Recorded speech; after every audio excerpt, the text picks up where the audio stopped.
जुन मौद्रिक नीति छ विगतमा चाहिँ कसिलो थियो अलिकति सजिलो गर्ने भनेर चाहिँ अब गभर्नरजीले आफैले भन्नुभएको छ। तर चाहिँ यो वास्तविक रूपमा अझै पनि अर्थतन्त्र चलायमान र चाहिँ एउटा स्थायित्वको लागि हिजोको जुन मौद्रिक नीति छ त्यसले चाहिँ त्यति डाइनामिक इफेक्ट चाहिँ देला जस्तो मलाई लागेको छैन। किन भन्दाखेरि अलिकति चाहिँ खुकुलो जस्तो चाहिँ देखाए पनि अब जस्तै तपाईको चाहिँ घर कर्जामा 50 लाखको वृद्धि गरिदिएको छ हैन।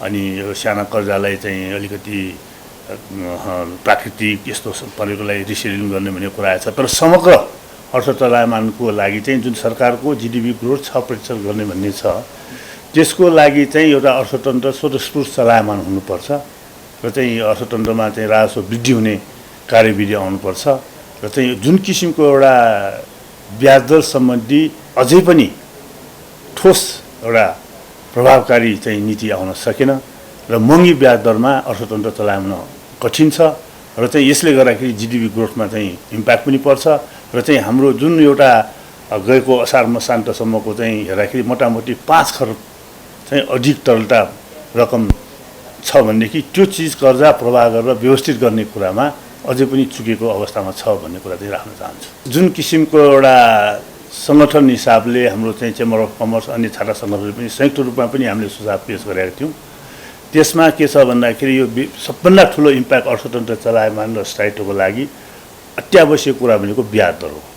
र त्यो ब्याज दरमा चाहिँ अलिकति गर्न सक्ने भूमिका राष्ट्र ब्याङ्कमा गरेन भन्ने मेरो अझै पनि गुनासो छ। मेरो चाहिँ पटक पटक आग्रह चाहिँ बजेट निर्माण गर्दाखेरि पनि र मौद्रिक नीति आउने अग्रिममा पनि हामीले सुझाव दिइरहेको छु चेम्बरको तर्फबाट कि यो बेस रेटमा लिने प्रिमियम कर्जा प्रवाह गर्दाखेरि यसलाई अधिकतम 2% मा लकअप गरौँ भनेर चाहिँ हामीले रिक्वेस्ट गरेका थियौँ। त्यसको सुनवाई भएन। गएको वर्षहरूमा चाहिँ के थियो भने यो बेस रेटमा लिने प्रिमियम चाहिँ कसैले त बेस रेटमै कर्जा लिइरहेको पाइयो यहाँ हैन।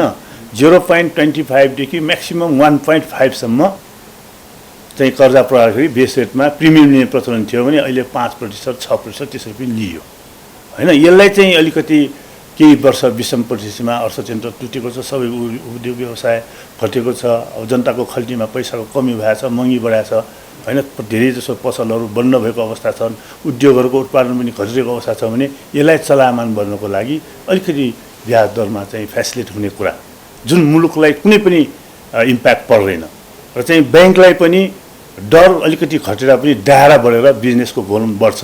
यो किसिमको चाहिँ अलिकति मौद्रिक नीतिमा अझै पनि कमी छ भन्ने कुरा म राख्न चाहन्छु। खासै त्यस्तो कुरा हामीले जुन लिखित सुझाव दिएका थियौँ अलिकति यो चालु कर्जा प्रविधिलाई चाहिँ सहजीकरण गर्ने भन्ने एउटा कुरा आएछ। अहिले सबभन्दा ठुलो समस्या भनेको अर्थतन्त्र चलायमान बनाउन र आयात निर्यात प्रवर्धन हैन, साथसाथै उद्यमशीलता वृद्धिको लागि एउटा ब्याङ्किङ सेक्टरबाट हुने फेसिलिटेसन भयो, एउटा अर्थतन्त्र चाहिँ सूचक सकारात्मक बनाउने शक्तिमा भएको प्राकृतिक स्रोत चालनलाई हैन प्रवर्धन गर्ने कुरा यस्तो कुराहरूमा चाहिँ अझै पनि केही कमजोरी चाहिँ छ। चलायमानको लागि एउटा नवीनतम सोच र चाहिँ अर्थतन्त्र चलायमान गराउनको लागि जुन एउटा ब्याज दरको थिचोमिचो परेको छ र जुन किसिमको नीति नियम यो हुनेछ त्यो हुनेछ भन्ने चाहिँ एउटा भनेको छ, हुने कुरा यही हुने भनेर ठ्याक्कै भनिदियो भने राम्रो हो, उधारोमा काम गरिनुहुन्न भन्ने कुरा चाहिँ राख्न चाहन्छु।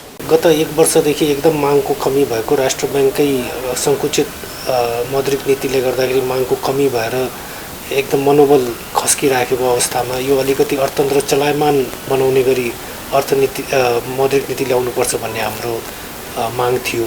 त्यो हिसाबले अलिकति खुक्लो गरेर ल्याउनुपर्छ कि भन्ने, मुद्रास्फीतिलाई पनि नियन्त्रणमा राख्नुपर्ने र अर्थतन्त्र पनि चलायमान बनाउनु पर्ने हाम्रो सुझावहरू थियो। तैपनि अहिलेको जुन मौद्रिक नीतिको आएको छ यो पुरानै मौद्रिक नीति सङ्कुचित मौद्रिक नीतिको निरन्तरता जस्तो हामीले महसुस गरेको छौँ। यसले थप अहिले अर्थतन्त्रलाई चलायमान बनाउने र हाम्रो जीडीपी ग्रोथलाई सपोर्ट गर्ने अथवा हाम्रो इम्पोर्ट बढाएर अथवा के भन्छ सरकारको राजस्व बढाउने खालको हामीले देखेन। यसमा हामीले हेर्दाखेरि यो समस्यालाई समाधान गर्छ जस्तो लाग्दैन, किन राष्ट्र ब्याङ्कले अहिले लिँदाखेरि पनि कर्जा विस्तारको अलिक सङ्कुचित गर्ने नै नीति लिएको देखिन्छ।